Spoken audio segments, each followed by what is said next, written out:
Bien, tiro al blanco de nuevo con ustedes. Y a partir de hoy, en estos días, vamos a comenzar tratando temas que se relacionan con el proceso congresual del movimiento camañista y específicamente con la tesis que van a ser discutidas para su aprobación en las sesiones finales del Congreso. La primera tesis se relaciona con el capitalismo imperialista actual y su crisis de decadencia. Y debemos decir que estamos destacando sobre todo, a partir de lo que se ha producido en los últimos años, que el capitalismo ha cambiado para peor, podemos decir. Es más explotador, sobreexplotador, excluyente, concentra más riqueza y más poder en pocas manos en mucho mayor grado que antes.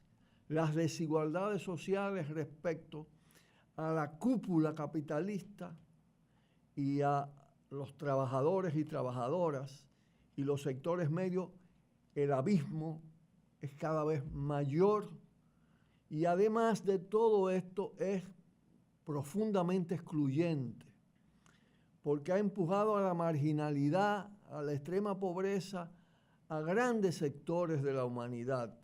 Es cada vez más destructivo en dos direcciones, en dirección de la destrucción de toda la naturaleza, incluyendo los seres humanos, y además con su poder contaminante también de naturaleza y de los seres humanos que viven en ese entorno y que son parte de la naturaleza. Es profundamente patriarcal, machista, profundamente racista.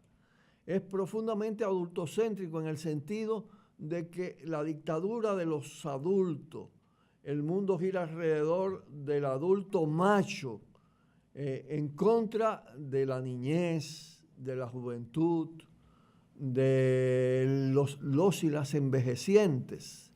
Es por lo tanto mucho más discriminador en todos los sentidos, ¿no? En el sentido del tema del racismo, en el sentido del tema de las generaciones, en el sentido de las diferentes etnias. Pero además es un sistema donde los logros que exhibe la humanidad son fundamentalmente el resultado fundamentalmente de la lucha, de la presión.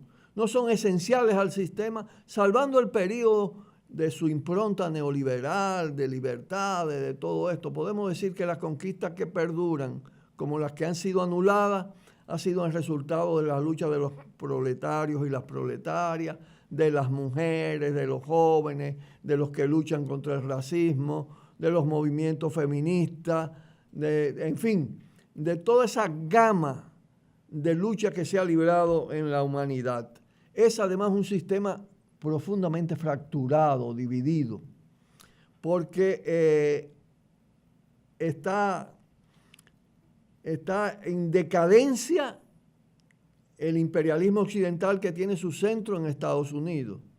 Y han emergido otros imperialismos, especialmente el imperialismo chino. Pero también Rusia como potencia militar le ha creado grave problema al sistema imperialista occidental, que está compuesto fundamentalmente por las potencias norteamericanas, Estados Unidos, Canadá, y por las potencias europeas. Igual han emergido también otras potencias. Es un mundo multipolar, tiene varios polos.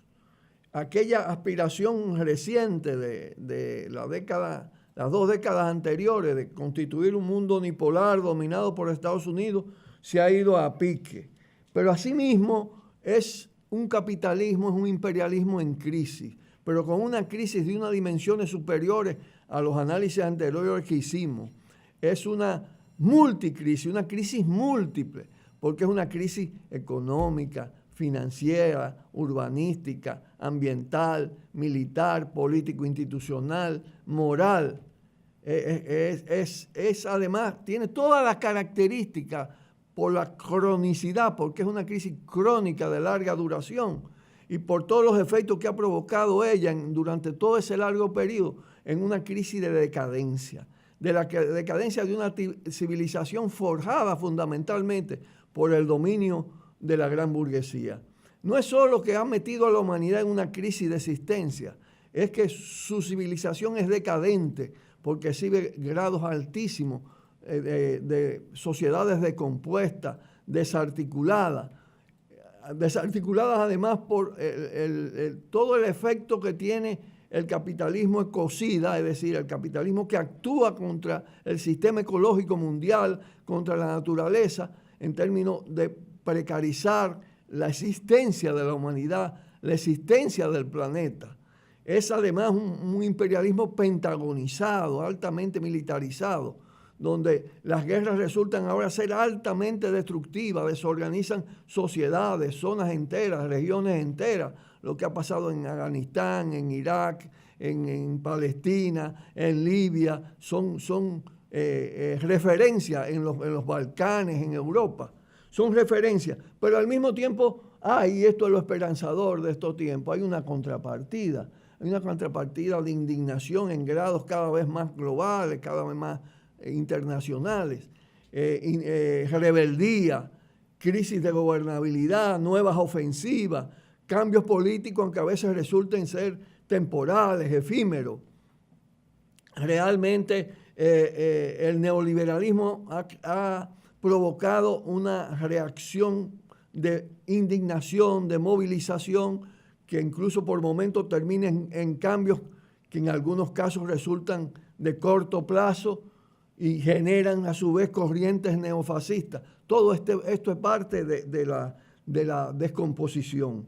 Pero al mismo tiempo todo esto confirma que no basta la crisis del capitalismo, que no basta ni siquiera la rebeldía y la indignación que se está desarrollando, que el caos puede extenderse, que la crisis puede extenderse. Y ahí apelamos en un término muy criollo a lo que es la tesis, la tesis del caimito. El capitalismo es como el caimito en la mata, que no cae, que se madura, se seca y no cae. Hay que tumbarlo. Y esto nos refiere también a un tema capital que es parte de los debates en nuestro Congreso. En la medida los movimientos revolucionarios, las vanguardias que hicieron cambios y revoluciones fueron gravemente afectadas por todo lo que pasó en las últimas décadas del siglo XX, la crisis de esas vanguardias, su dispersión, su desunión, los problemas relacionados con su propuesta, como fueron estremecidas muchas veces por entrar en contradicción el ideal original con el producto que se desarrolló, las deformaciones del socialismo. Todo esto convoca a plantear la necesidad de una renovación de la vanguardia, de una creación, reconstitución de nuevas vanguardias. Y eso implica enriquecer el pensamiento, eso implica enriquecer la propuesta de cambio, por eso implica también enriquecer el propio concepto de vanguardia. En la medida, hay tantos factores que se enfrentan al capitalismo de manera dispersa y es necesario articular los grandes movimientos de los pueblos originarios, los grandes movimientos de las mujeres, los movimientos de los trabajadores y trabajadoras que son históricos, que han cruzado toda la vida del capitalismo, los grandes movimientos ambientales por la salvación de la humanidad, todos tienen un profundo contenido potencial anticapitalista que solo los niveles de organización, de conciencia, la creación de esas nuevas vanguardias y la elaboración de nuevas propuestas atractivas a partir del desarrollo del pensamiento, de la ciencia, pero además procurando crear algo tan atractivo que genere una nueva mística. Es decir, eso es clave para producir el cambio que anhelamos. Y en esos términos estarán nuestros debates en ese primer punto, en esa primera tesis. Pausamos y volvemos. Cuidado, cuidado. Tiro al blanco.